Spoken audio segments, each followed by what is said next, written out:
Figma just tried to kill the handoff meeting. I don't think it worked yet. At Config 2026, they unveiled code layers. Turn any layer into real, interactive code with one click or a prompt. Early access lands this month. Code, suddenly, is just another design material. Here's the moment that got everyone's attention. You select a static button. Instead of exporting a spec, you prompt it, and it becomes a working, editable component right on the canvas. Figma is treating code the way it's always treated a rectangle. The internet split immediately. Some designers called it the end of handoff, full stop. No more Figma to Jira ping pong. Others weren't buying it. One thread compared it to a 1999 Photoshop filter, flashy, forgettable. Another joke went around. Figma just reinvented Flash. Code embedded in a design tool again. And there's a sharper critique underneath the jokes. Config also shipped Figma Motion. Timelines, keyframes, exports to CSS and React. That one landed well, quietly, no controversy. Code layers got the keynote spotlight. Meanwhile, the basics designers have wanted for years stayed exactly where they were. I'm not watching this from the outside.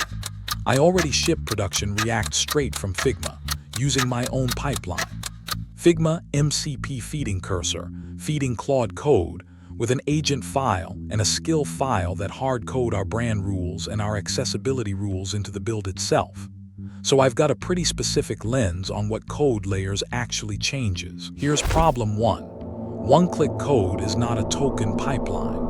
If your colors and spacing live in Figma but not in your code base, or the other way round, they drift apart the moment either side changes.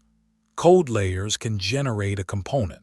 It can't guarantee that component still matches the system next sprint. Problem two, and it's the one I actually care about most. Nothing about turning a layer into code makes it accessible. Contrast, focus, order, screen reader labels.